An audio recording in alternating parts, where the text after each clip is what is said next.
يا أيها الذين آمنوا إذا نودي للصلاة من يوم الجمعة فاسعوا إلى ذكر الله وذروا البيع ذلكم خير لكم إن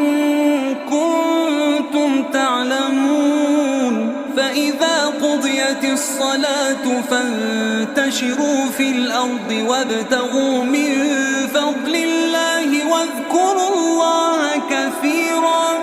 واذكروا الله كثيرا لعلكم تفلحون.